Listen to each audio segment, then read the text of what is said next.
Welcome back to our second part of this morning's workshop. With a tiny modification to the program in the sense that Mr. Franco Scolari won't be presenting, but I'm delighted to say that we have Massimiliano Bertetti to present to us. Mr. Bertetti is the director. He's a project manager, I believe. Is that correct? With the Polo Tecnologico of Pordenone. Yes. And he's going to present to us independent living and the telemonitoring experience in Pordenone. So. Yes. Thank you very much, sir. Thank you. Thank you. So.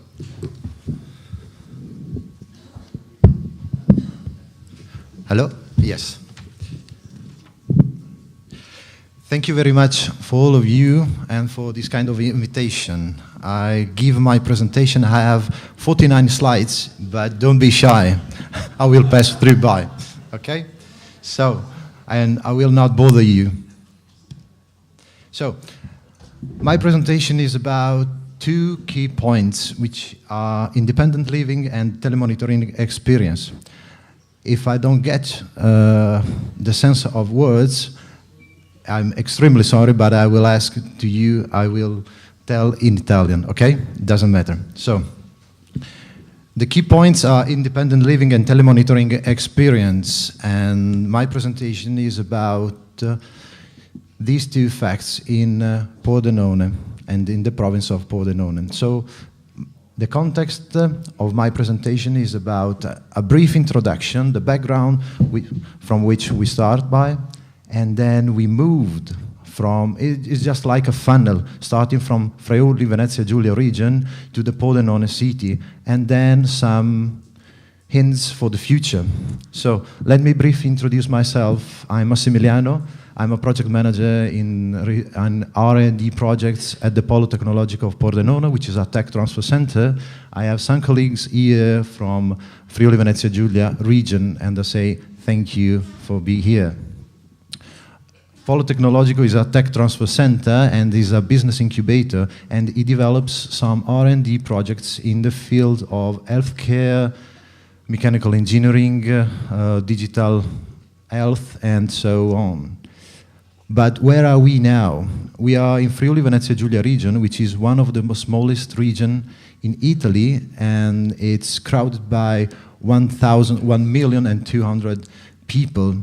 That is to say that it's a really small region, and 25% of these people are over 65 years old. Remember, 25% of these people are over 65 years old. What is the background? Where are we living? We live in a society which is crowded and overwhelmed by some smart cities, by buildings. Everything is smart. Everything is interconnected and interoperability. And everything is overwhelmed by this kind of things, by these gadgets, which are now used from fitness to health, which is another chapter which I will be discussed later on. Just a brief definition of what we are going to see. Ambient assisted living, and I think you know very well what AAL Europe states.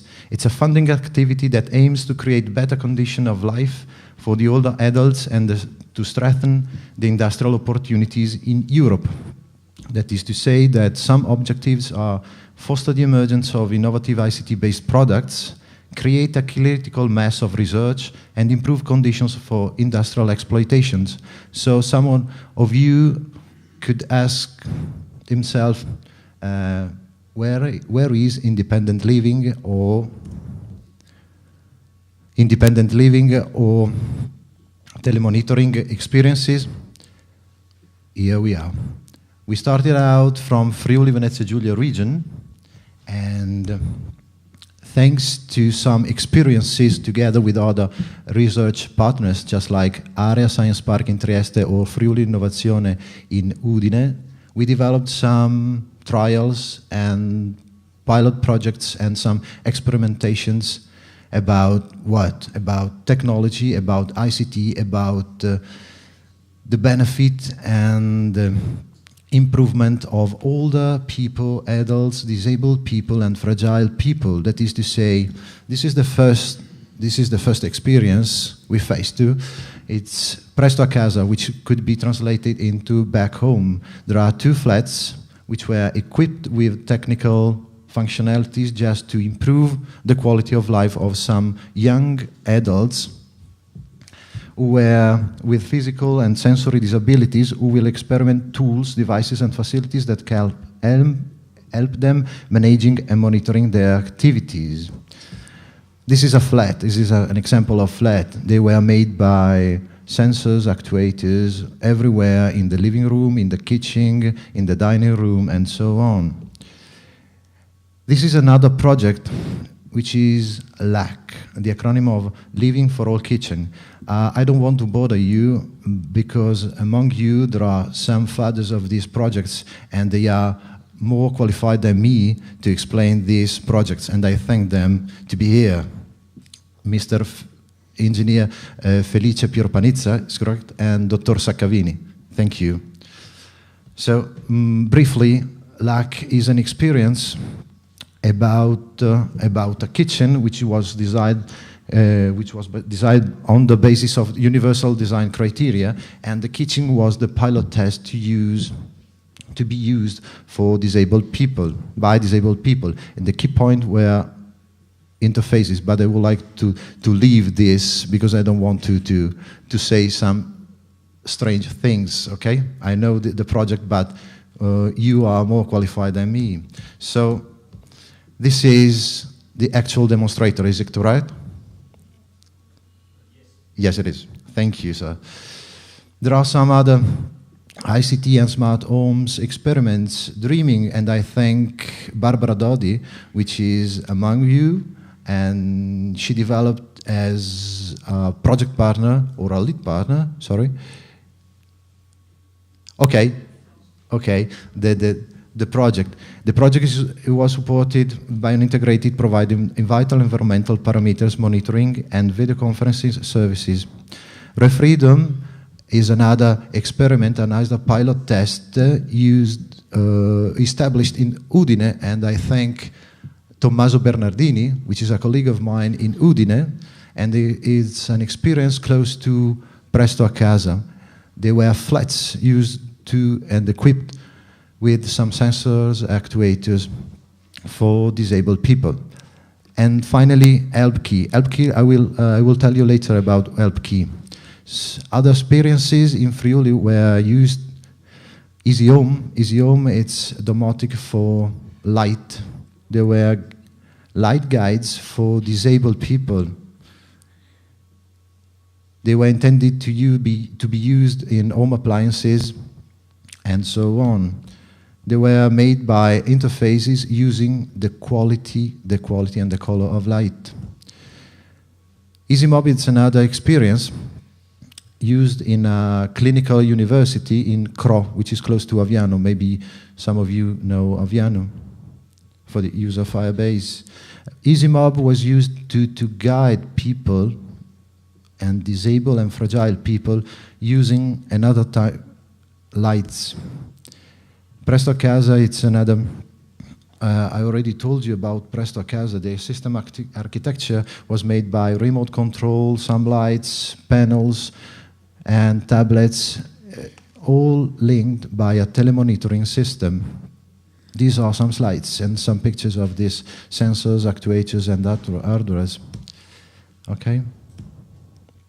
Can you see webcams that monitor the movement of the patients and users, and they are recorded on a tablet and verified in a telemonitoring system. So we started out from Friuli Venezia Giulia experiences, then we moved to a collector, to a cluster, which is called FVG as a lab cluster, and a cluster made by 38 actors, public and private. It's a public-private partnership made of universities, directorates, firms, and universities. And the goal of this cluster, which uses the experiences, all the experiences made by the pilot test in the Friuli Venezia Giulia region. The objective of this FVG, of this cluster, is the promotion of dialogue and cooperation between public and private partners. In which fields? In the fields of domotics, in the field of active aging at home, and in the field of ICT interconnected with robotics. 48 actors, public administration, universities, tech transfer centers, 2 directorates, and 39 firms. So the question mark is, and then at a certain time we asked ourselves, and what about mHealth? Apps are everywhere. We are overwhelmed by apps in our smartphones. We deal with apps in fitness, we deal with apps in mHealth everywhere, and you can see that the 70% target consumers and fitness, and only the 30% of this target is represented by health professionals apps. What does it mean? It means that this market is growing. Where? In the heart rate monitoring, basically and mainly. Is it a new frontier? Maybe. Could be a new frontier, a new market. So we arrived at this stage considering the first experiences in Friuli Venezia Giulia region. Then we moved to the cluster and we arrived in the Pordenone province. I'm a representative and don't want to be an arrogant. I work for Polo Tecnologico, which is based on Pordenone, so I will tell you about some experiments and some pilot tests about independent living. We developed independent living projects in fragile people, where at home, at residential. With whom? With the health local authority, with private firms, and I thank once again some private firms which are seated among you, and the municipality of Pordenone and the surroundings of Pordenone. So I would like to list some experiences, mainly 3 experiences, which are based on the, is it correct to say centrality? No, the center are the elderly people, which are surrounded by friends, families, carers, and neighbors. The first experience is Helpkey TV project, which is not a telemonitoring system, which is the first experience made by Polo Tecnologico, and it's a technological platform, or at least the first communication platform for fragile people. You can see a decoder, a wireless, a modem wireless, and a TV. Fragile people who are obliged to be seated at home, or to be at home, they need to be constantly monitored by doctors. So the system, which is a wireless system, helps and monitor users to send them some hints. Remember to take the medicaments and so on. Then we use that platform to improve it in another sense, joining with the local community, and we used and we implemented the software, attaching and joining some hardware, just like to use and to monitor the heart rate. So you can see a TV video conferencing, and a blood pressure, and a person who sends his parameters to the doctor, and the doctors can see him. The second experience is about some trials. We made some trials in the province using some involvements made by the tablet. You can see 9 buttons. Each button says something. It's graphically, it's a simple user interface. There are 9 buttons: mail, portal, help key, market, contacts. And these buttons are the main buttons to used by the fragile people to link himself to the world. And then we move to the third experience. We just arrived, we just finished some month ago, and I thank Televita for this contribution. It's made, is it correct to say casa di riposo? How you don't translate casa di riposo? Residential? Nursing home. Thank you, Matteo. Ah, yes, nursing home. So we made this pilot test at a nursing home close to Pordenone, and we verified, we used jointly with Tesan Televita, we tested some hardware where using GPs, patients, users, and families. The project is called Come sta il nonno, which could be translated, how is your grandfather? So, how is your grandfather? The grandfather stays well, or is good at nursing home because he has some because he has been monitored by doctors, by GPs, by nurses, and these parameters are stocked, are recorded in a telemonitoring system. And the effects, these activities of 2014 stated guests supervised were 30,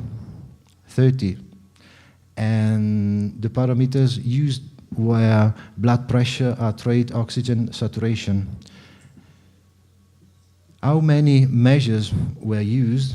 Were 405, I'm sorry, but it's not important, this numerical data. The important thing is that we proved that the pilot test was really useful in the meaning, or at least il progetto è stato molto interessante per il fatto che sono state effettuate delle misurazioni, ma le misurazioni su queste tipologie di pazienti non erano sufficientemente importanti dal punto di vista numerico. Ci siete? Sì. Dal punto di vista numerico, quanto dalla qualità delle misure. È questo che ha fatto sì che il successo di questa prima casa di riposo da parte di un'azienda privata, in collaborazione con un parco tecnologico, potesse dare dei risultati soddisfacenti per dire: questa è una prima piattaforma che può essere utile ed utilizzabile per successive esperienze. Massimiliano, could you just hold a moment? Some people may need to get yes. translation phones. Just Okay. for a moment, just I will.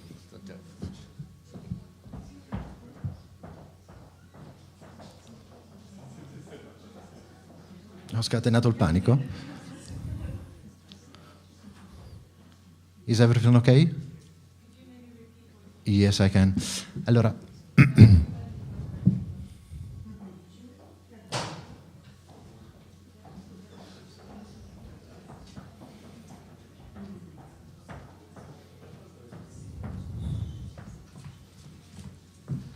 it's just this slide. Sorry? Oh, it's only the one side. Yeah, okay, just- okay.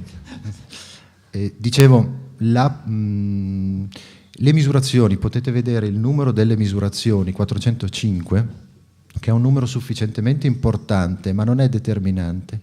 La cosa determinante è la qualità delle misure che sono state effettuate. Perché? Perché questo prova che i 3 parametri principali possono essere utilizzati all'interno di una casa di riposo e possono essere sviluppate ulteriori criticità o ulteriori implementazioni per questa tipologia di piattaforma su altre tipologie di intervento, ossia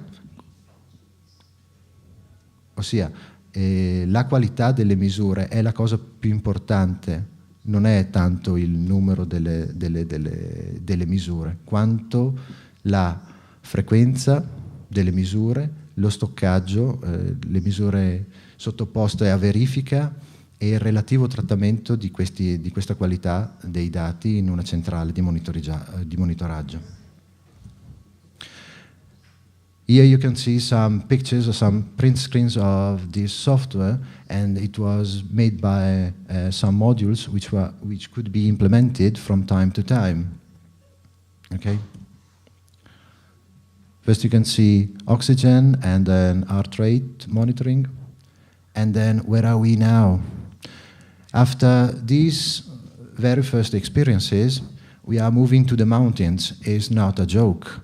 We are trying to, we collected our experiences and pilot tests, and we are trying to trace a new path for the mountains, that is to say, we are creating new experiments for the mountain zone, which is difficult. La zona di montagna è una zona diversa dalla pianura per una serie di motivazioni di infrastruttura, quindi il raggiungimento della qualità del segnale di internet, la possibilità di poter raggiungere in tempi favorevoli le persone anziane, basicamente. Then moving to the conclusions, I can say that all the experiences we face are gathered to create two key points. A living lab, which supports user-centers R&D projects, and a new kind of model, which is a public-private partnership, thanks to the cluster, which is an example of a public-private partnership. We speak about integration. And we can focus on some key aspects, which are, or some hints for you, I think. I don't want to be arrogant. Hints are user-friendly interfaces. We need user-friendly interfaces for elder people. Intelligent data management, it's vital, it's really vital. Reliability of communication. Cloud computing, where are stored these new informations? Obviously, wireless technologies for identifications. That's why we are moving to the mountains. Interoperability, standards, and knowledge management in different fields, health administration, so the concept of integration, and finally, ICT for safety and security. So, thank you very much for your attention. And sorry for these 49 slides. Massimiliano, thank you very much.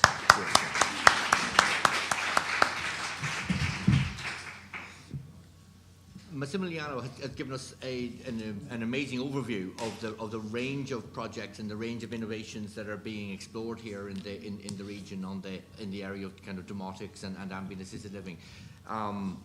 And yesterday we had a chance to see some of the technologies in place. But on our morning the session before coffee was probably. Oh, sorry.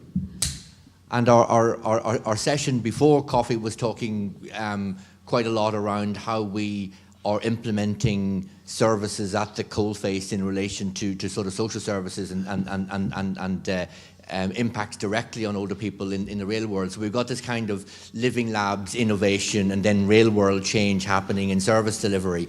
So I'm going to open it for a moment to see other questions from the crowd here. Please, thank you.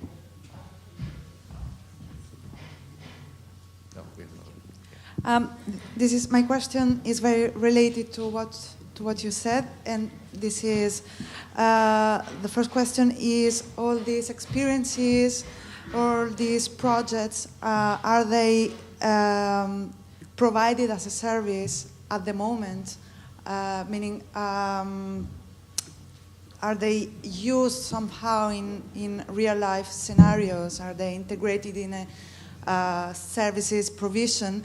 And the second question is, all those projects, all those initiatives are integrated between them somehow, and how, in case?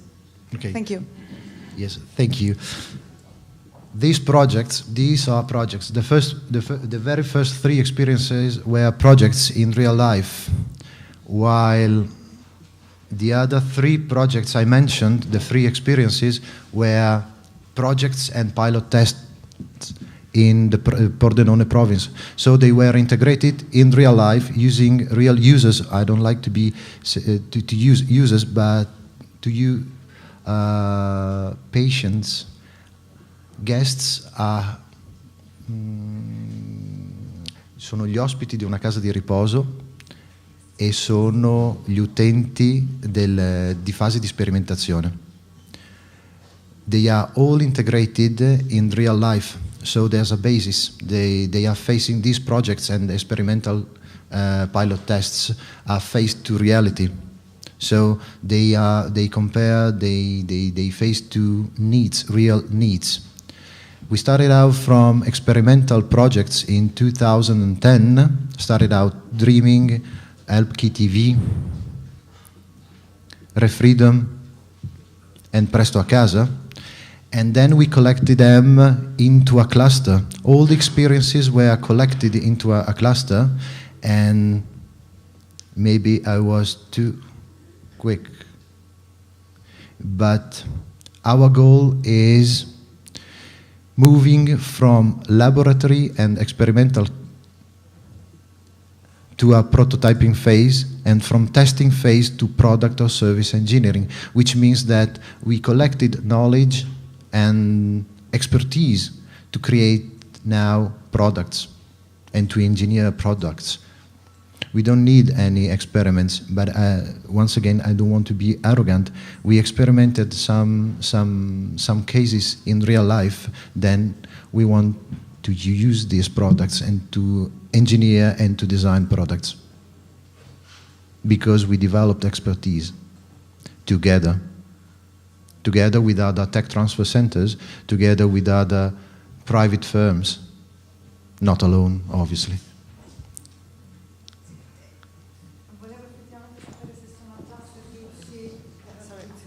Okay, sorry. Giusto, la seconda parte della domanda. Sì, volevo appunto sapere se erano già dei servizi attualmente in uso. Ok, yes, and sì, è un servizio attualmente in uso, di fatto, come esperimento, quello provato nella casa di riposo di Azzano X, ed è stato customizzato per la casa di riposo di Azzano X.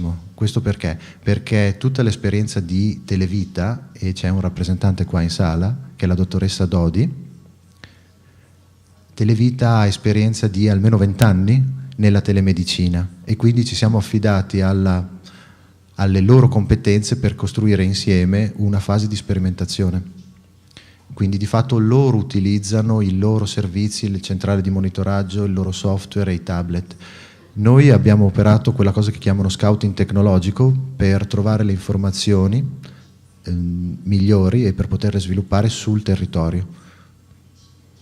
Quindi viaggiano su due binari paralleli. Una, la fase di sperimentazione nella vita presente reale, e l'altra è una dimensione aziendale, commerciale, la chiami come vuole, che appartiene al know-how dell'azienda con la quale abbiamo collaborato.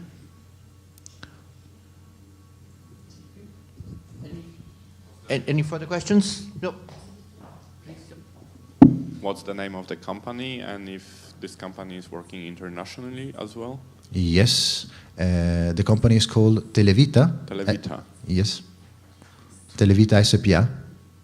Okay. And it works internationally.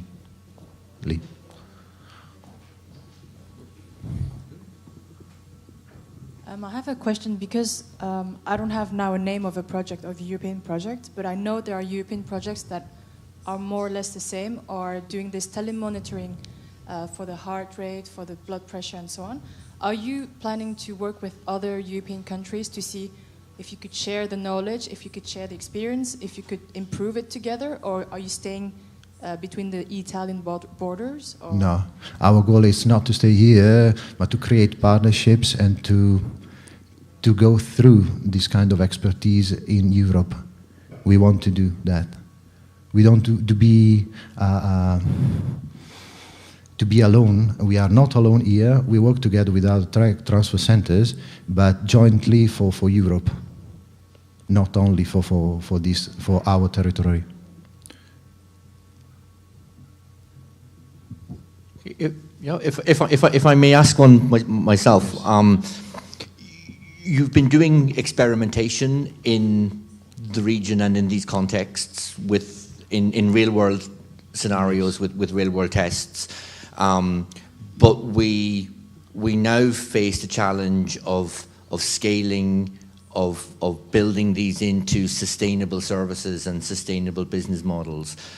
What are the kinds of challenges you see there, and how do you see the living labs being able to support large scale implementation and replicability? Okay. Yeah. Mainly two key aspects: infrastructure and data security. These are the two main challenges we face too.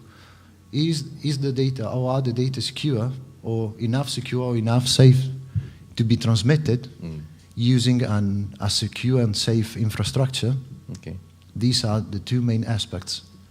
But the thing is that starting out from the territory and moving to Europe, we can scale the project, we can scale the experiments and the pilot tests using these two and considering these two challenges.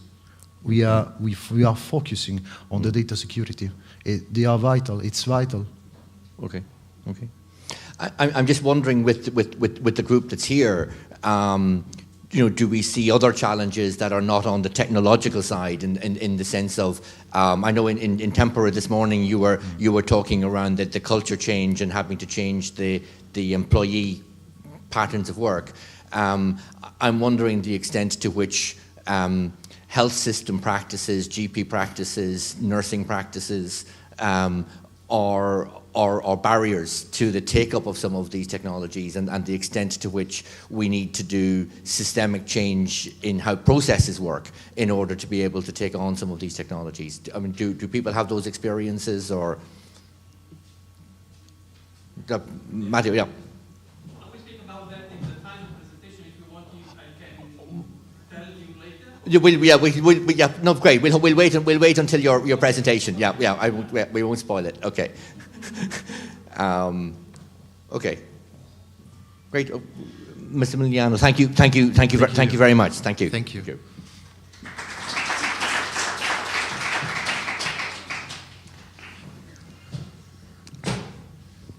So we're now going to move on to our presentation by Luca Bianchi. Luca is at the University of Trieste and is going to talk to us about. And is going to speak to us on age-friendly co-housing initiatives in Trieste.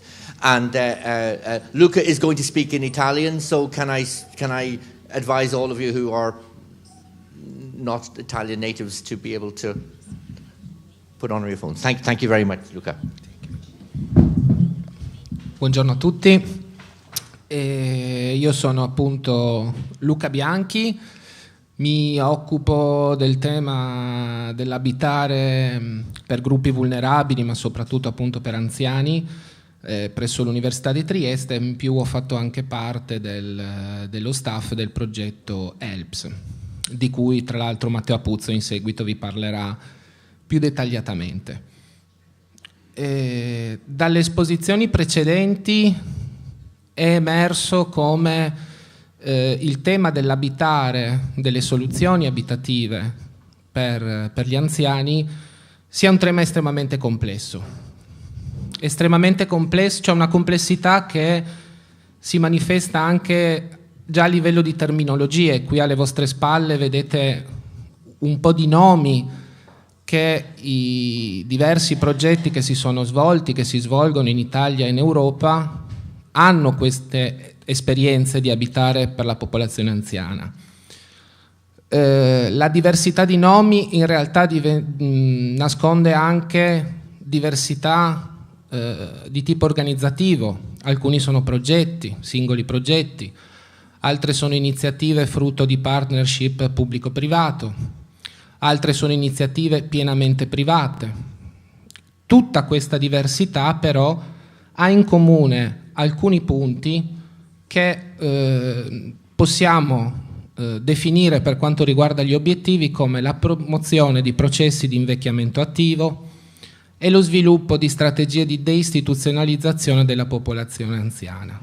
Cioè nella diversità che caratterizza un po' questo variegato mondo dell'abitare per la popolazione anziana, questi a mio avviso sono un po' i due punti cardini attorno ai quali tutte quante queste iniziative poi sviluppano il loro lavoro e le loro attività. Alcuni tratti comuni poi caratterizzano queste iniziative.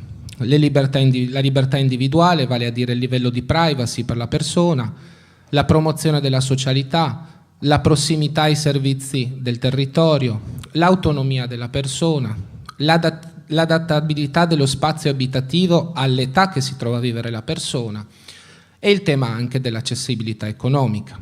Quindi queste esperienze che noi abbiamo, che si stanno sviluppando in tutta Europa, sono diverse combinazioni alla fine di questi tratti che accomunano queste esperienze appunto e che danno luogo dal punto di vista organizzativo ma soprattutto dal punto di vista gestionale, come sta un po' emergendo da tutte le presentazioni che sono state esposte fino ad ora, pone dei precisi problemi dal punto di vista gestionale.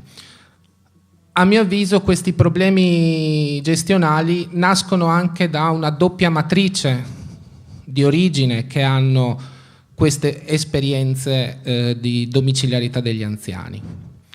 Sostanzialmente questo tipo di esperienze provengono da due aree delle politiche pubbliche ben precise, che sono le politiche di welfare, vale a dire servizi domiciliari, servizi residenziali e il sistema ospedaliero, quelli più significativi, ma poi c'è anche la grande parte delle politiche abitative, vale a dire degli interventi di edilizia agevolata.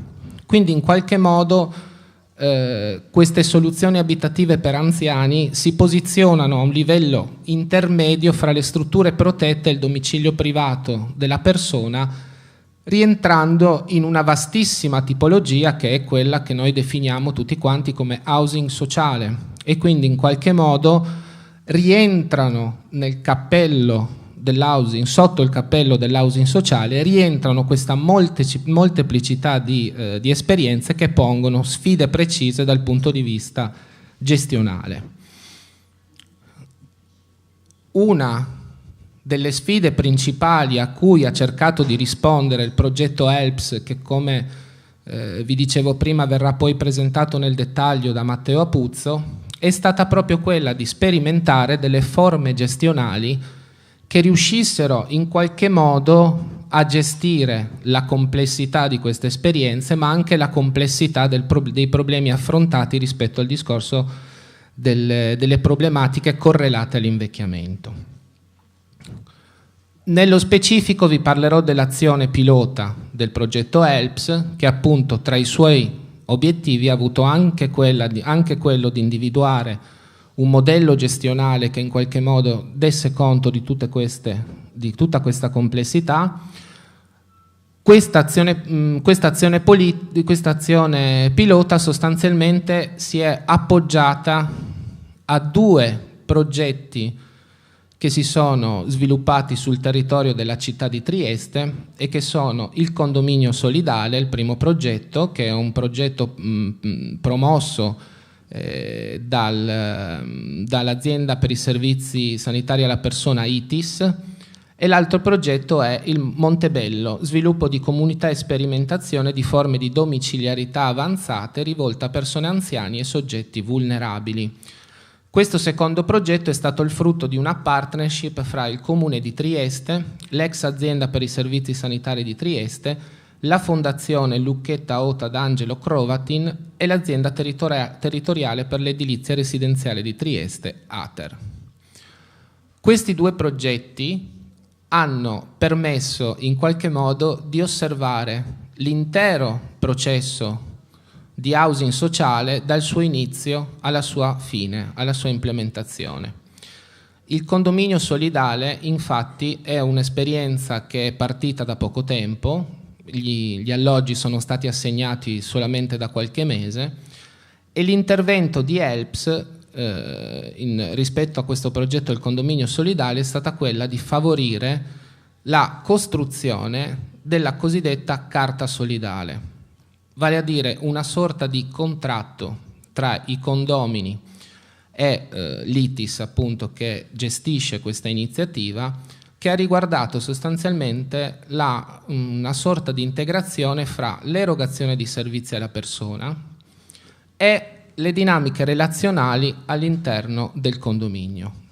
Sostanzialmente ha cercato di regolamentare i rapporti di vicinato, inserendo anche alcuni capitoli di questa carta che riguardavano anche l'azione di volontariato all'interno del condominio, cercando di integrare questa dimensione relazionale con anche l'aspetto dei servizi che vengono erogati all'interno del condominio.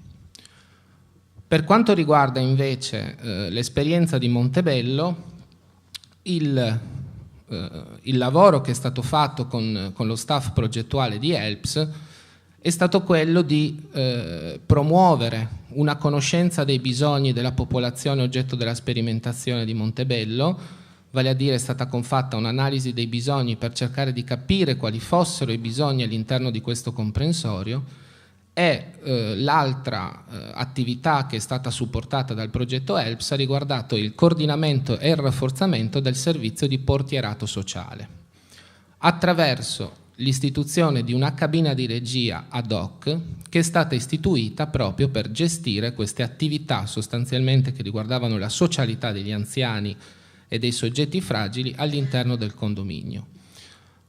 Queste due esperienze, oltre a situarsi in due posizioni, in due momenti diversi nel processo complessivo della costruzione di un'esperienza di co-housing, si differenziano anche per le dimensioni, nel senso che l'esperienza del condominio solidale è un'esperienza limitata ad un condominio che adesso, se non ricordo male, ha 17 appartamenti, quindi 17 unità abitative più una unità abitativa destinata a servizi di portierato sociale.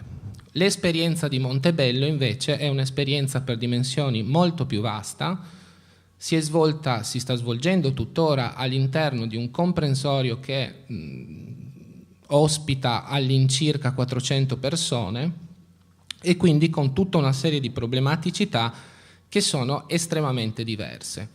Dal punto di vista del tipo di esperienza che abbiamo vissuto come equipe di HELPS rispetto a questi due progetti, potremmo definire quello di ITIS un'esperienza del condominio solidale, un'esperienza che è classicamente di co-housing, mentre l'esperienza di Montebello è più un'esperienza di housing sociale in senso largo. Come vi dicevo prima, l'obiettivo principale di HELPS è stato quello di riuscire in qualche modo ad individuare attraverso queste sperimentazioni un modello di gestione delle attività di housing sociale che fosse anche in qualche modo replicabile poi in altri contesti e in altre iniziative, in altri progetti. Lo schema, il modello gestionale, che è stato uno dei risultati, uno degli output finali di HELPS, ha cercato come primo passaggio di individuare gli attori chiave sul territorio regionale. Gli attori chiave che sono stati individuati sono la regione, l'ente regionale, la regione Friuli Venezia Giulia, sul territorio gli enti locali e gli enti pubblici e poi anche gli enti profit e gli enti no profit. configurando sostanzialmente una partnership pubblico-privato nella gestione di questo tipo di esperienze. A ogni ente poi è stata assegnata, in base all'esperienza, in base alle sperimentazioni che sono state svolte, sono state assegnate una serie di funzioni che abbiamo visto essere per la Regione funzioni di finanziamento e regolamentazione dei finanziamenti stessi, vale a dire un ruolo sul territorio prevalentemente di regia delle iniziative. Dopodiché, per quanto riguarda gli enti locali, nel caso delle sperimentazioni di HELPS, che era il Comune di Trieste, nel caso degli enti locali abbiamo funzioni prevalentemente di coordinamento delle attività che ruotano attorno a un'esperienza di housing sociale. E per quanto riguarda invece gli enti profit e no profit, terzo settore e privato, la funzione prevalente è quella di gestire i servizi, di gestire le risorse, sia economiche, sia umane, sia relazionali, soprattutto con le attività rivolte alla socialità per gli anziani, e poi anche la gestione delle attività concrete che si svolgono all'interno di questi spazi abitativi per gli anziani. L'area che vedete identificata con pianificazione, progettazione, attuazione e valutazione è concretamente l'area, vale a dire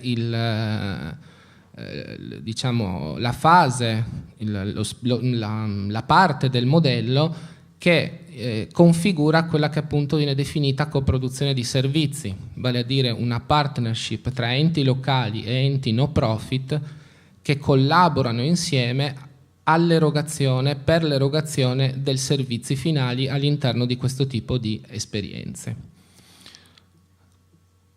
Gli strumenti che abbiamo utilizzato attraverso il lavoro del progetto HELPS sono stati appunto questo contratto di solidarietà, la carta di solidarietà, la cabina di regia per la gestione di servizio di portierato sociale e l'analisi dei bisogni. Questi tre strumenti ci hanno permesso in qualche modo di concretizzare questa coproduzione di servizi e di in qualche modo cercare delle soluzioni a quello che abbiamo riscontrato essere il più grande problema rispetto a questo tipo di iniziative, vale a dire il coordinamento e la gestione poi delle attività e dei servizi che vengono erogati all'interno di queste esperienze di housing sociale. Infatti la parola chiave che potrebbe sintetizzare il modello che vi ho appena esposto è integrazione, una parola che è stata più volte richiamata nella giornata di oggi, perché effettivamente queste esperienze di co-housing, di housing sociale, tutte queste esperienze che promuovono e aiutano a sperimentare forme abitative innovative per anziani, alla fine si scontrano con una serie di problemi che sono legati all'integrazione fra diversi elementi, fra diverse parti del processo che va a dar luogo a un'esperienza di housing sociale. L'integrazione che riguarda le politiche. Abbiamo visto prima come le esperienze di housing sociale derivano da due tipi di politiche differenti, politiche di welfare e politiche abitative, quindi molto spesso si sente la necessità di armonizzare per esempio le politiche riguardanti l'housing sociale proprio per questa diversità di fondo che alle volte porta anche a situazioni in cui norme contrastanti rendono difficile l'evolversi di questo tipo di esperienze. Integrazione degli attori, la natura degli attori protagonisti delle esperienze di co-housing, di housing sociale, attori che possono essere pubblici, ma come le regioni, come i comuni, ma possono essere anche del privato sociale, cooperative sociali, attori profit, quindi tutta una sequenza di attori che nella loro operatività, nel loro lavoro e nelle loro mission risultano estremamente diversi tra loro e necessitano di strumenti che in qualche modo integrino queste diversità al fine poi di raggiungere gli obiettivi che le esperienze di housing sociale si propongono. ma integrazione anche dei servizi. Molto spesso abbiamo, per quanto riguarda le esperienze di housing sociale, l'erogazione di servizi che sono estremamente differenti tra loro. Abbiamo servizi di tipo sanitario, ma abbiamo anche servizi di tipo sociale. Di conseguenza vi è la necessità, abbiamo sperimentato sul campo la necessità di integrare anche con degli strumenti che possono magari all'apparenza risultare estremamente semplici, come può essere una calendarizzazione delle attività all'interno degli spazi abitativi, ma che però ostacoli, che alle volte possono essere anche banalmente di tipo burocratico, impediscono che servizi differenti comunichino al fine di organizzare al meglio lo svolgimento delle attività. Conseguentemente abbiamo anche la necessità di integrare prestazioni differenti fra loro, ma abbiamo anche la necessità di integrare delle professioni diverse, professioni che sono diverse sia per i contenuti dell'attività che svolgono. Possiamo avere l'infermiere, possiamo avere l'assistente sociale che gravitano attorno a questo tipo di esperienze, ma anche differenze professionali dal punto di vista contrattuale. Ma poi possiamo avere anche la necessità di integrare professionisti e quindi professioni e anche attività di volontariato, un ulteriore bisogno di integrazione che va anche nella direzione dei professionisti e dei volontari che operano. Ma poi c'è il discorso delle reti per quanto riguarda l'integrazione, vale a dire la necessità in qualche modo di integrare in queste esperienze all'interno dei territori entro i quali si svolgono. Abbiamo visto l'importanza del territorio, l'importanza degli spazi all'interno dei quali vengono sperimentate queste forme innovative di abitare per gli anziani. C'è la necessità di coinvolgere il territorio all'interno del quale si situano queste esperienze, ma anche la necessità di integrare le reti familiari delle persone che si trovano a vivere questo tipo di esperienze. Quindi quella dell'integrazione è, a mio modo di vedere, una delle sfide principali. Prima si parlava di cambio culturale della forma mentis, delle comunità presso le quali si sviluppano queste esperienze di housing sociale.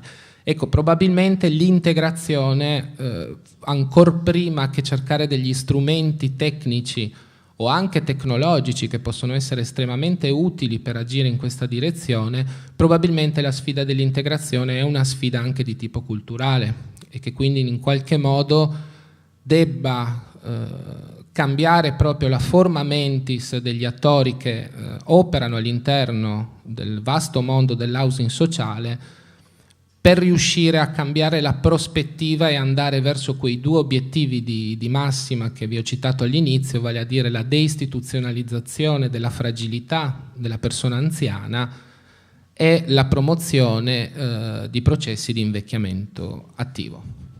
Grazie. Luca, thank you so much. Do we have any questions for Luca? He's addressed a very, very broad landscape about the real challenges in achieving the levels of integration that are necessary to bring these kinds of solutions into place. So perhaps if you got any questions. If I may, just if you could say a little bit about the solidarity charter that you were using as one of the kind of core components, what was involved in the charter and how did it come into being? Allora, per necessità di essere breve, non sono entrato ovviamente nel dettaglio di come questo contratto di solidarietà, di questa carta della solidarietà sia stata concepita prima e costruita poi. Il processo è stato estremamente lungo. sono stati fatti, diciamo che lo spirito era quella di integrare la solidarietà con l'erogazione dei servizi. Una sfida che poi si è rivelata, e vi dirò perché, molto difficile. Il processo che abbiamo messo in campo per la produzione di questa carta si è avvalsa dello svolgimento di 3 focus group. Un focus group è stato fatto con i professionisti che lavorano con gli anziani nel quartiere, nella zona dove è stata attuata la sperimentazione. Un altro focus group è stato svolto con i possibili condomini, con i potenziali condomini del condominio solidale, e un terzo focus group è stato svolto con un gruppo di utenti di ITIS, di questa organizzazione, che già stanno vivendo in una sorta di co-housing in un altro stabile gestito da loro. L'obiettivo di questi focus group è stato cercare di capire come in qualche modo rendere operativa la solidarietà. Difatti inizialmente si è parlato di contratto di solidarietà, ma dopo l'espressione è stata mutata in carta di solidarietà, perché ciò che abbiamo sperimentato è stata la difficoltà di dare una dimensione normativa alla solidarietà, sostanzialmente. E quindi ciò che si è fatto attraverso questa carta è stata quella di riuscire ad implementare, proprio nel senso dell'integrazione, l'opera di volontariato che alcune famiglie garantiscono, un certo numero di ore che garantiscono all'interno del condominio, con l'erogazione dei servizi. Quindi è stata, per esempio, per quanto riguarda il volontariato, quando sono stati assegnati gli alloggi di questo stabile, è stato chiesto ai condomini la disponibilità a fare del volontariato all'interno del condominio. Quindi in qualche modo si è cercato di fare in modo che andassero ad abitare delle persone nel condominio che fossero in qualche modo predisposte ad aiutare le persone fragili che abitano al loro interno. Difatti, di questi 17 appartamenti, una decina circa sono destinati a persone anziane, un paio sono destinate a persone con disabilità e altri 4-5 appartamenti invece sono destinati a famiglie o a studenti che studiano a Trieste. Okay. Thank you. Are there any other questions? I'm going to abuse my position as moderator because I have one more. The project required very high levels of integration and coordination and collaboration across multiple stakeholders. What was the role of leadership, or where did the key leadership come from to be able to keep all of the stakeholders together?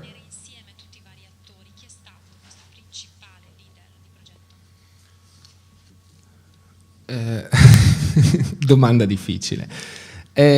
Allora, diciamo che per quanto riguarda la leadership, le dimensioni anche qui sono state due. C'è stata una leadership dal punto di vista operativo, dello svolgimento delle attività e di coordinamento anche delle attività, che è stata molto forte ed è stata svolta dalla Fondazione Lucchetta. Quindi sostanzialmente da un attore proveniente dal terzo settore.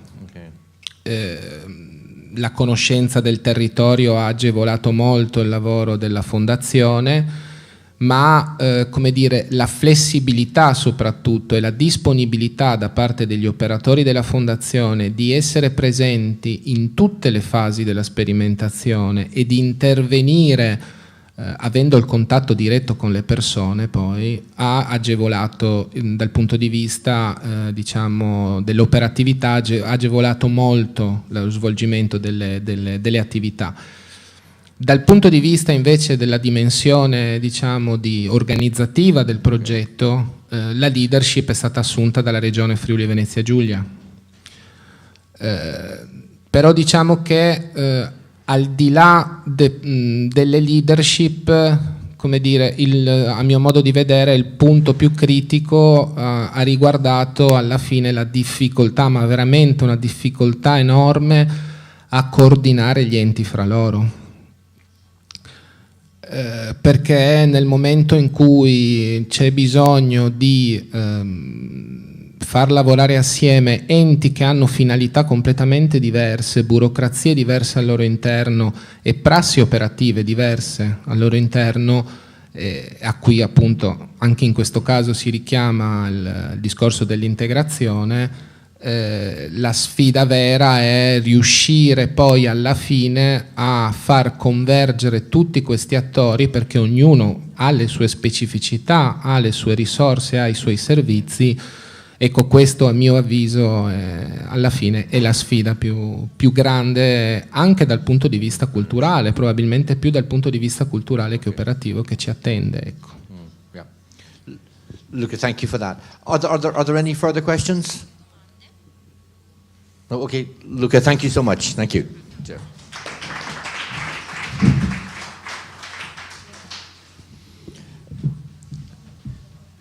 Our last presentation for the morning is Matteo Apuzzi, who's the project manager with the local health authority here in the region. And Matteo's been very heavily involved in the European Innovation Partnership and a lot of the work going on at the European level on aid-friendly environments. And he's going to talk about the innovative housing and care solutions and the results and recommendations of this health project. So thank you, Matteo. Yeah, thank you very much, Rod. Okay, good morning. I prefer to stay standing, but maybe I can cover the slides. Good morning, everybody. It's really good to see you here in Udine, in Friuli Venezia Giulia, and I'm happy to see some colleagues and friends of mine that, as Rod said, we are collaborating a lot in other initiatives at European level. I was supposed to give the first presentation. In the initial program, you can see that I was supposed to give the first presentation, and that's why maybe you will find in my presentation some things that are already said before, and I'm trying to give you some additional inputs about that, try to not repeat everything. So the aim of the presentation is to give a really quick general framework of regional policies and regional strategies about active aging, innovation in this field, and then to present the HELPS project that was one of the international in cooperation European project promoted by the Friuli Venezia Giulia region. So when we speak about innovation, maybe as in other regions, there are some key elements, some key issues that are developed so far by the Friuli Venezia Giulia region. For many years, the region promoted more the nursing home than community-based development. The region started some years ago to change the policy, to change also the financing tools to support these policies. Of course, the key point of regional policies in active aging and innovation is home care, of course, and community-based care. This is based on the integration and collaboration and synergies between local health authorities and municipalities. There are the two territorial entities that are competent for the health and social care here in the region. Of course, other models of integrated care were promoted to support this innovation in social health integration. We have processes of involving people through multidimensional evaluation. When people enter in a process of social care and healthcare needs, personal tailor project, integrated taking care, so all the process of some kind of pathways of people that need care from social and health perspective. There are in all steps this integration between social and healthcare. Of course, there are also some initiatives of planning care delivery, of planning some projects, some initiatives, and one of these is similar to other Italian region, that is this integrated planning, integrated territorial planning that is called piani di zona, and it is an integrated network at local level, municipality level, that plans some specific initiatives, some specific services to be delivered to people in the city. And of course, integration, when you speak about innovation, integration is not just between health and social care organization, but of course also involving the innovation sectors through innovation centers, science park, ICT companies, and so on. And of course, the housing sectors was and is really, really important to develop this home care and community-based development. This kind of innovation was supported by different tools, as I said, also different financial tools, and I would like just to quote the regional law innovation, that is a law, and it is also a financing tool here in Friuli-Venezia Giulia that was developed starting from 2006. And through this law, regional innovation law, that foreseen a specific article on welfare innovation, the region funded many projects that supported local partnership developing innovation initiative, innovation project. Some of them was already quoted by Massimiliano Bertetti. And another project funded was the so-called ASPAD project, that is a kind of innovation, a regional system on accessibility, promotion of home care, and innovation, not just in the cities, not just in the towns, but also in rural and mountain areas. And finally, the cluster that was already quoted. These are the three main domains where the region has developed this integration between the different sectors for promoting active healthy aging. That was housing, ICT, and community development. These are a list, a simple list of some of the initiatives, but just to no repeat, as I've already said, I can tell you about one accessibility tool evaluation, tool accessibility evaluation that was experimented here at regional level based on the WHO International Classification of Functioning. And it was experimented in 2-3 buildings, public buildings here in the region. And now some local authorities are trying to develop this tool and include it in the public policies. Related to autonomy, you have already heard about some project.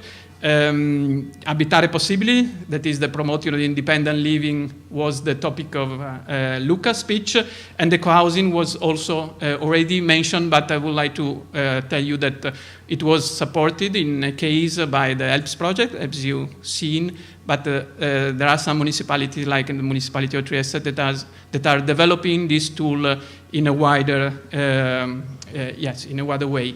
About the ICT, of course, there are the law, there are the network, the cluster, but also the regional services in telemonitoring, telehelps, as already said, that are permanent regional policies that are implemented by a private company that is Televita and already mentioned. And about community development, I think that also in this case, I would like to mention the second item that you find here at the bottom, the Community Foundation, Participation Foundation, that was one of the experimentation tried to put together different organizations on local level, but also through their financing tools to try to integrate resources to implement and to sustain innovation at local level. So this was experimented mainly with families, organization of families, with people with disability, and it is really interesting to have this kind of experimentation also in innovative funding instruments. These slides show you the international funding that we have that we have had in our region supporting this framework of innovation. So one is the participation in the EIP, Innovative European Innovation Partnership on Active Healthy Aging, you know very well. And we have participated and are participating in the D4 action group that is right on the age-friendly cities environments. HELPS project, I'm just going to tell you later on. Another one was the CASA project, that is an Interreg 4C funded project, and it was about developing and supporting ambient assisted living solution for elderly and people with disability. And another one that is now running on in our region, it is the Smart Care project. It is an ICT PSP project that support and promote ICT supported integrated care with integration about social and health care. And it is the follow-up of a telemedicine project that was dreaming. So this is the background and also the present of Friuli Venezia Giulia region in developing this kind of strategies. And I told you this background because I wanted you to understand where did help come from. It is not just punctual initiatives, not just something that arise to have fundings, but it is included in a strategy. This is another territorial cooperation project. It is funded by the Central Europe program, and it is just ended in December, last December, and it was 3 years, and finally it was 3 years and 3 months, lasting project. It was about housing and home care for elderly, but the other key words is the local partnership strategies. You will see how we manage these local partnership strategies. I go really quickly through this technical aspect. And what is really interesting is that we had involved from the beginning a very different kind of organization in the HELPS project, because we thought from the beginning that without an integrated approach, having different profiles of people, of organization working together to support this innovation was impossible to achieve concrete results without this integrated partnership. So we had regional authorities like Veneto and Friuli Venezia Giulia, local authorities, municipalities like Debrecen in Hungary and Leipzig in Germany. We have association. We have, for example, the Federation of Pensioners in Slovenia. We have university from Prague and Bratislava. And we have a big ONG in Hungary that is Maltese Charity Services. So just to make you understand the approach of the HELP project, that was also, promoted by an integrated approach based on 6 challenges that we share with all the partnership from the beginning to develop then the concrete activities in the project. These 6 challenges first one was the access to information. Without good information, without a good access to information, it is not possible for people, and for elderly people, of course, but I think that for all the people to have a good quality of life and without knowing the good solution for themselves to live independently at home for a good quality of life. Of course, the accessibility criteria for the physical environment at home, or of course on the outdoor environment, outside environment. So both the element indoor and outdoor accessibility was one of the key challenges. Of course, the empowerment of human resources involving not just professionals but also the informal carers and people themselves. The role of ICT, as I already mentioned, how can ICT support this innovation? Of course, ICT can't be the goal of the project, of the initiative, but it is a really important element to support these initiatives. And the involvement of people, involvement of local neighborhood, involvement of communities, building this local partnership, the local networks supporting the initiatives. And of course, this may be the last item and the last element, the last challenge was the most important maybe for public authorities that have a lot of public spending in healthcare, and maybe in healthcare, not mainly in social care, maybe in healthcare, but it was, of course, to check some possibility to have an efficient and sustainable innovation also from a financial point of view. So this is the framework of the project, a person-centered project with the target people at the center with this a challenge that are not silos working alone, working by themselves, but it is in an integrated manner. This is just quickly the target group that you can see. There are, of course, as a project, we have to decide 2 main target groups, but of course, indirect beneficiaries were also local authorities, interested group, public, a profit organization, research center, and so on.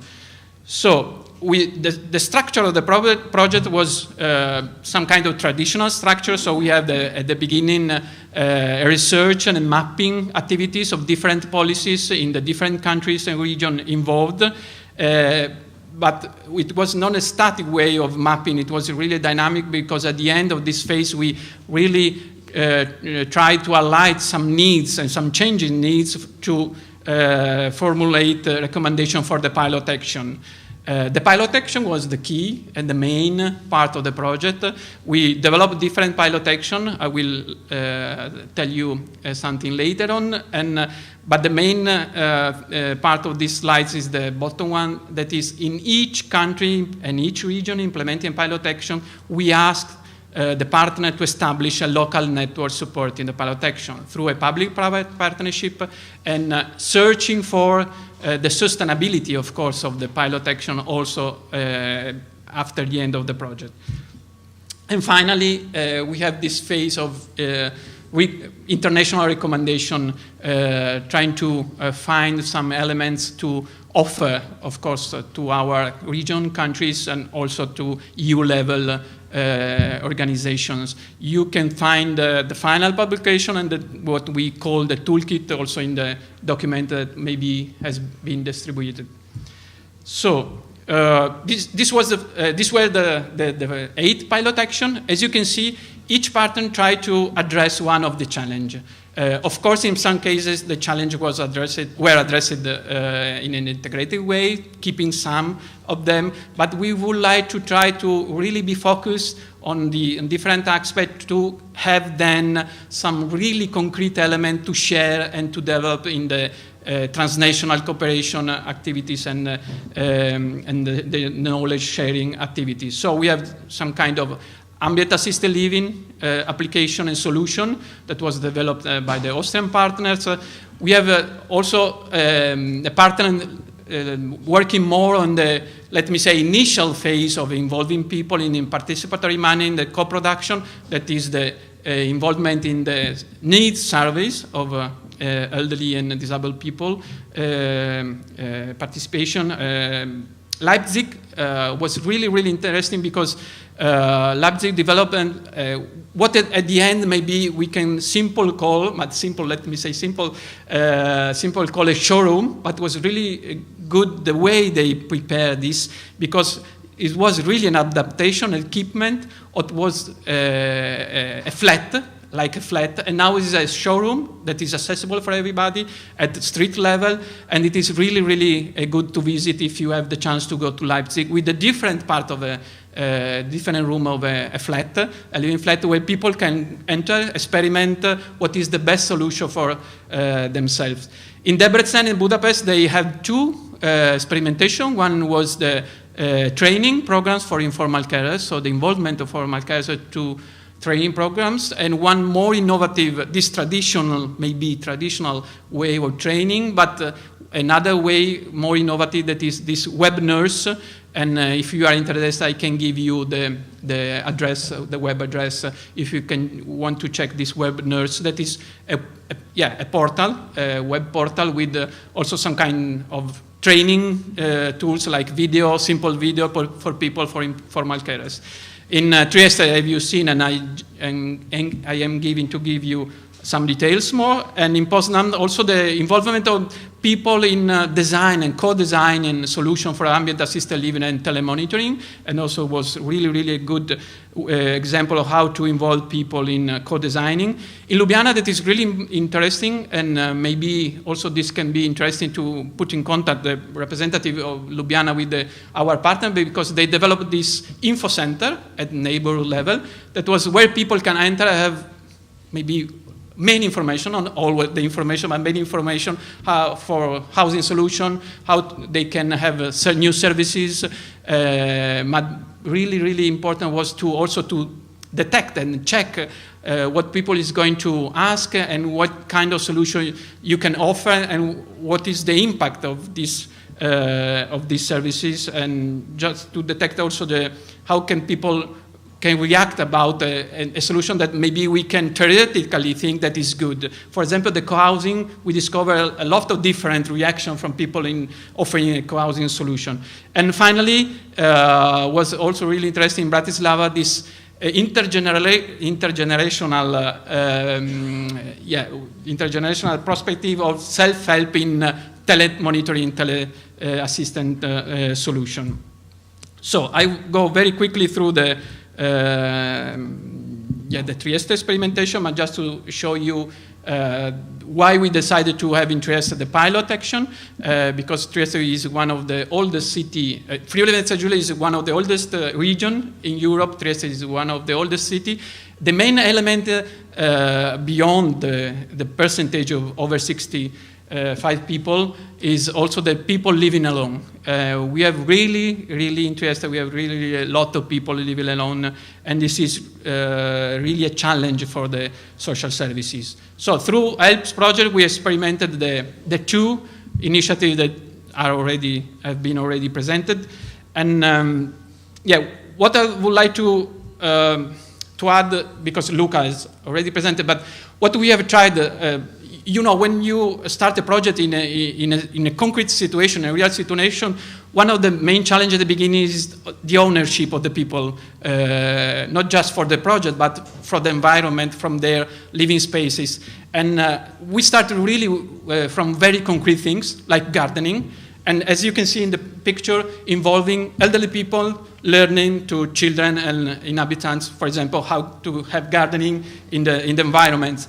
And what is really, really good now that is this co-housing block stock, it was a new co-housing block stock, so it started in September 2012, and the quality of the environment related, compared also to other public spaces and the public housing spaces, is that till now, that is 2 years and a half, with a very popular environment, the quality of the environment is really good. The quality of spaces, living spaces, is really, really good.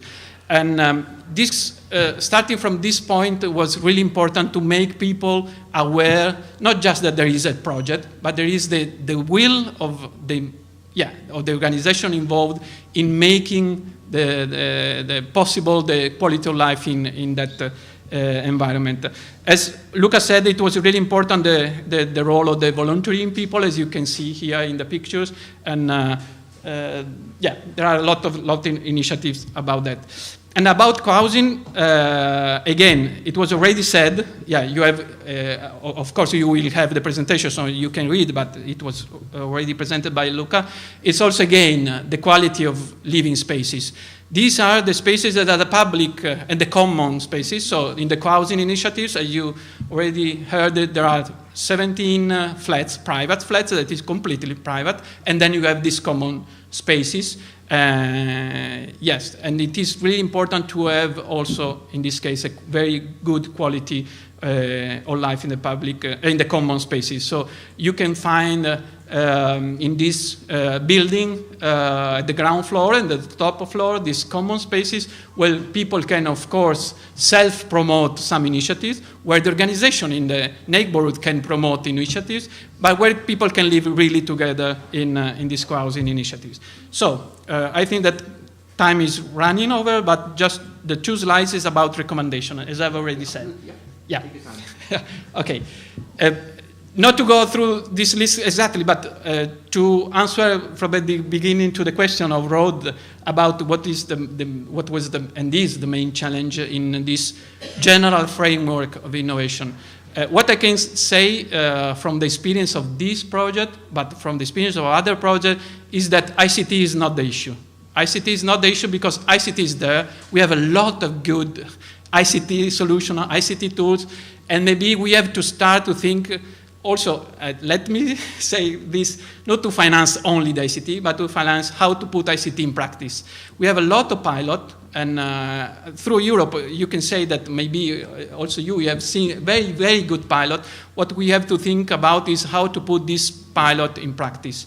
Because we have experimented that the problems are different. The problems are organizational problems. The problems are about public procedures that make you having, for example, in another project, 8-month lasting public procurement from the publication to the selection, the final company awarded for a service. The integration of the different professional silos is a challenge. So ICT, from my point of view, is not the issue. Of course, there are some recommendations that I think that you already know and we already share, but what we have experimented in the HELPS project is that, of course, participation is an issue. But participation is not just because, okay, to say yes and no, but because to have people really informed, really involved in knowing the best solution that they can choose, of course, that they can contribute to design, that they can contribute also to deliver and to really develop this mutual learning, but also mutual help in the community, at the community level. The relation between formal and informal carers, that is really important, but it is an issue. It's not really simple, always simple, to have informal people involved that start doing the work that formal professionals and formal carers are doing. So the training is important to empower people, but also the relation between informal and informal carers are really important. As I've already said, there are some key important projects and innovation initiatives that focus on, for example, accessibility of home, other accessibility of urban spaces. Maybe we have to make some step further, and it is, of course, I'm speaking about our situation, step forward to integrate this different different aspect of the living, of the people living in the community, in the cities, in their own homes. So an increment of integration of the different stakeholders with the public authorities in imagining and planning urban spaces and buildings and homes together. Okay, of course, the involvement of end users in designing and implementing the ICT solution, but sometimes it's really and still weak the evaluation process. So the involvement of end users also in the evaluation is really still a challenge. Of course, intergenerational solidarity, but also interpersonal relation is really important. And again, maybe a big effort have to be put in place also in strengthen these networks, also informal networks, not just the formal network, but to support a community supporting the initiatives. And these supporting environments is really, really important, and sometimes is still a weak element. And here is the cultural change, the professional change, the horizontal and vertical integration about functions. And because, of course, we need the person-centered project. Of course, this is an element that is crucial for innovation, not just for active aging, but in general for the quality of life of people. But this is impossible without an innovation in the organizational aspect of carers, not just carers, but in social health services. So the integration, vertical and horizontal, maybe needs some support to change management processes. And finally, the sustainability is the key issue. This is also the final remarks that we had in our toolkit.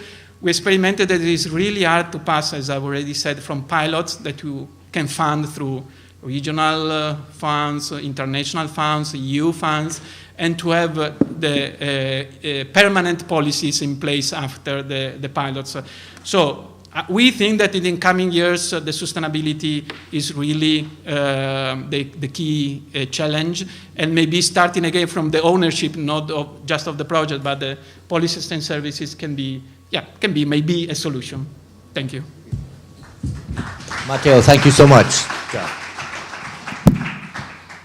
Matteo, that's a wonderful view of what's going on here, and a great summary of some of the issues. Can I throw the questions open to the floor for the moment? If people have any. it's lunchtime. You're getting away at lunch. No, I mean, it's interesting. The issues around, I suppose, both the housing innovations, but also the issues around urban spaces and urban. What do you see as being some of the key challenges in relation to, shareable spaces at the urban level? Oh, okay. Yeah. No, yeah. What we experiment is that, for example,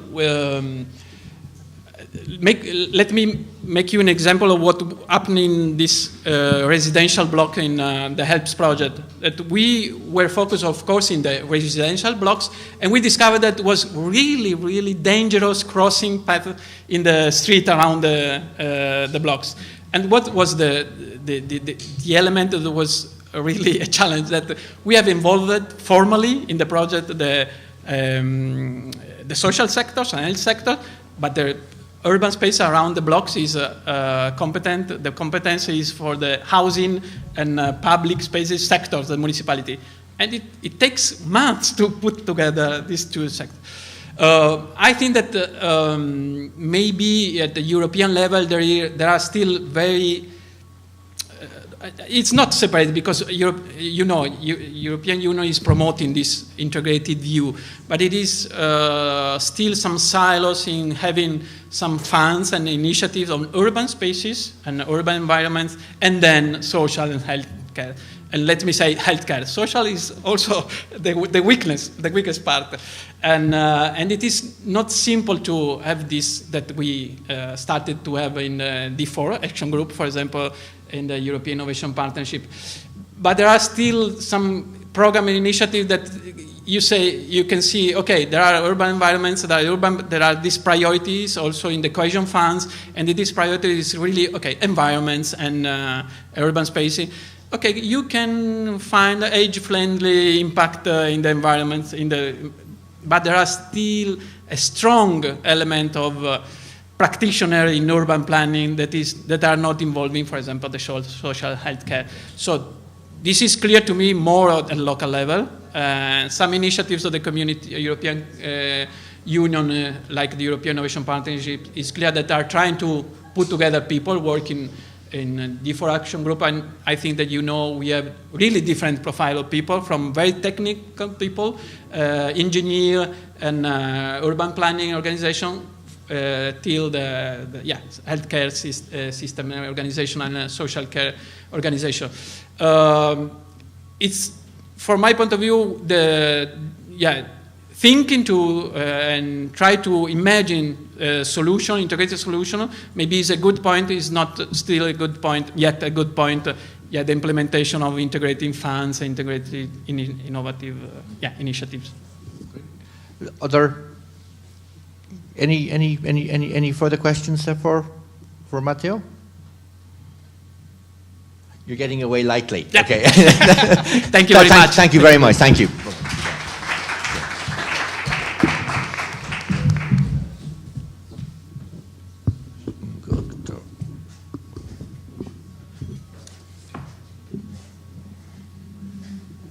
This is a first. By accident or design, an Irish moderator has actually got you back on time here again. So I won't hold you up too much, but I suppose part of the role here is to do a little bit of a summary of and to take stock of the range of things that we've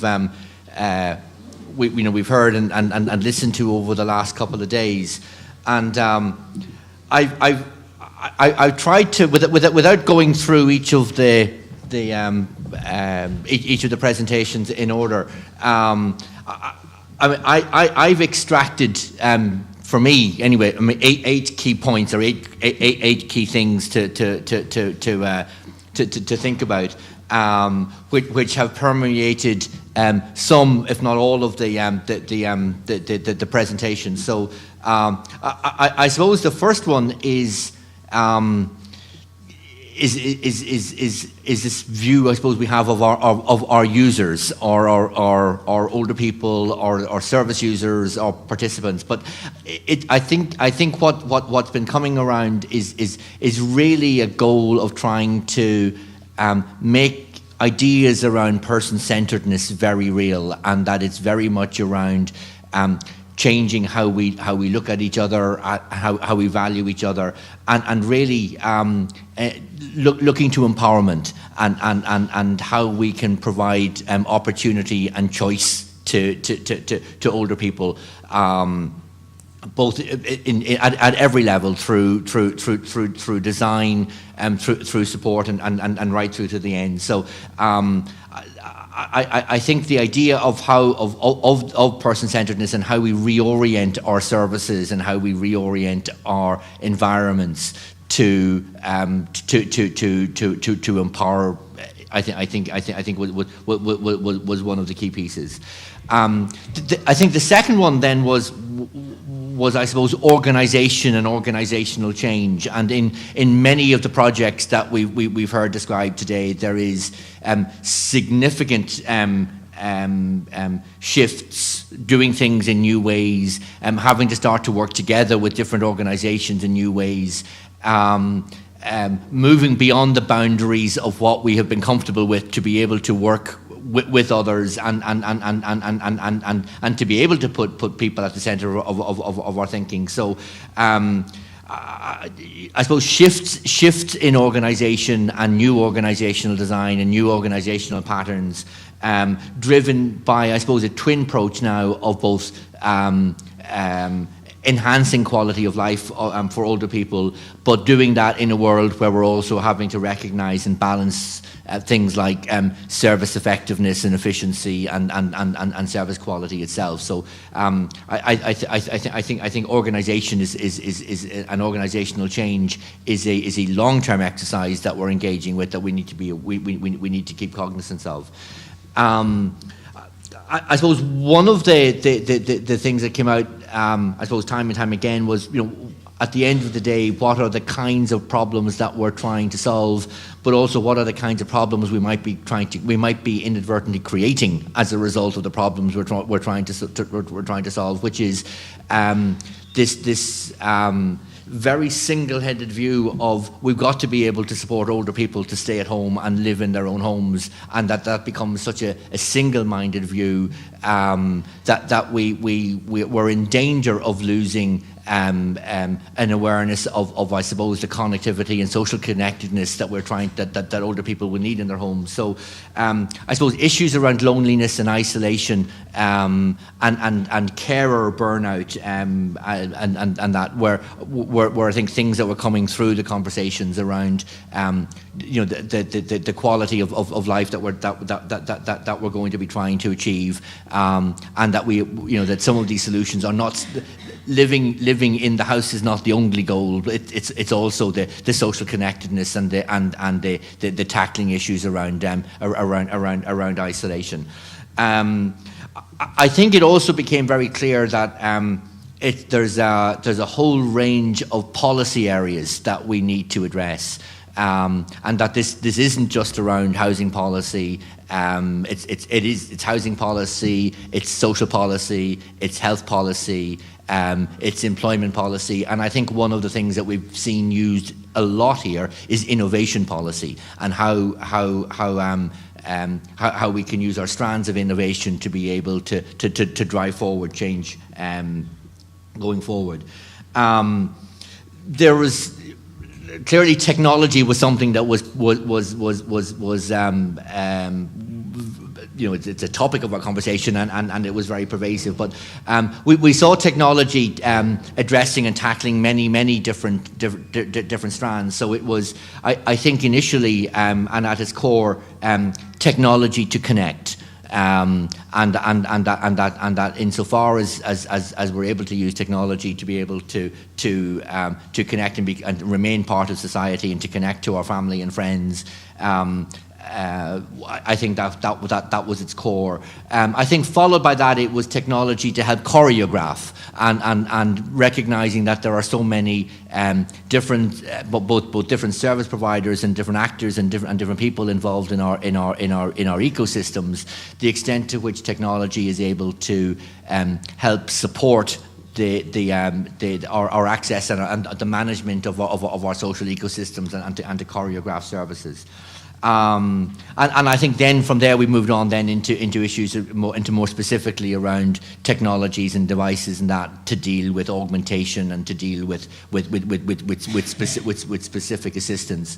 But I think one of the things that we are seeing is the rapid proliferation of pervasive devices. I mean, we've been looking at projects and some projects which have maybe started in 4 or 5 or 6 years ago, and there's been quite a bit of technology development. I mean, we're certainly at a stage now where more and more applications and services can be delivered through more lower cost pervasive devices, be they smartphones or iPads and tablets.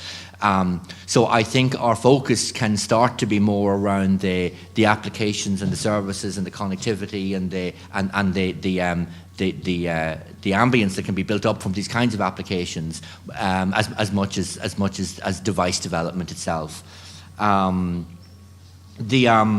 suppose one of the things that was innovative to me, being here, was in a lot of the laboratory projects was the extent to which technology to modulate light was being used. So it was not just lights coming on and off, but there was an awful lot of applications that seemed to be dealing with using light and modulating light as an ambient sense. And I don't know whether that's something that's particularly Italian, but it was something that it was interesting to see here, as opposed to other dimensions. The issues around sustainability, scale, replication, how we take these innovations out of our laboratories and out of our living labs and move beyond experimentation and into embedding, I think is again one of the things that we've seen permeate the discussions here, and obviously projects have been happening. It's happening at different levels, but I think what was very interesting here is the extent to which the legal infrastructure and the laws that they have in the region here have been able to create the space, or to create the footprint to be able to take some of the risks and to be able to drive forward some of these innovations. So it seems as though there's a legislative framework here in Friuli Venezia, Giulia, to be able to take on more and more of these applications and that, subject to their sustainability and that. But some of the barriers, I think, have been moved out.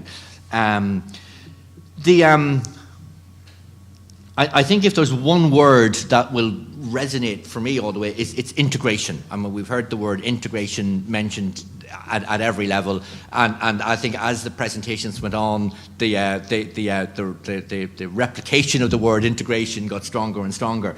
But I think it was integration, and it's integration at a lot of different levels. It was integration around older people. It was integration across providers. It was integration of technology and technology with people. It was integration with the environment. It was integration of the environment into urban spaces and integration of policies. That's an awful lot of integration to get our heads around. But I think what we're seeing is that there is a sense that maybe everything is connected here, and that we have to start to be able to manage doing things in new ways and deal with deal with these connections in different ways. I think when we're faced with that level of change and that level of integration and of that. It is going to challenge our own cultures, and it's going to challenge our openness to be able to engage and to work on the boundaries of our competencies going forward. And then I think the last couple, the role of information, information for awareness, information to support choice, information to make co-creation possible. It's become, and access to information, not only through ICT services and ITC platforms, but all through the kinds of services and roles that we've heard mentioned in the Kotiatori in Finland, and the assistance scheme in Slovenia. Lots of different ways of being able to get information to older people in ways and channels that suit them. And then I think finally, and it's something that I think is animating the AFE InnovNet project, is to try and foster an evaluative culture, that we bring, we look to information to be able to assess and evaluate and inform and help the continuous improvement of the actions and the agenda items that we're pursuing. So I suppose a culture of quality improvement and that kind of evaluative framework of going to see how do we do things better, I think permeating all of the work that we've been doing. So certainly for me, it's been a fantastic 24 hours, and my head is spinning with everything that I've heard. So it falls on me really at this stage just to thank everyone. So I'd like to start by thanking Mayor Hansel and the team in Udine,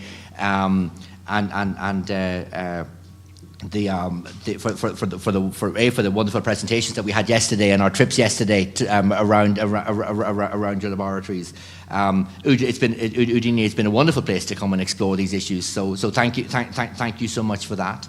I'd like to thank Nu here for all of the work he's put into organising the conference and seminar. These things don't happen by accident, so thank you very much for all the effort to get, I don't know what, 35 or 36 of us from I think 10 countries around Europe to get us all into the one place at the one time for this event. So thank you so much. Thank you.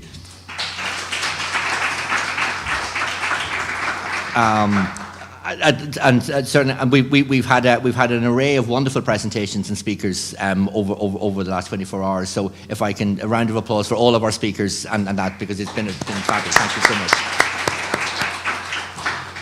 And then if I can thank the support team here and those dealing with the audiovisuals and microphones and making sure that the space and places work beautifully for us. So thank you very much, and our translations.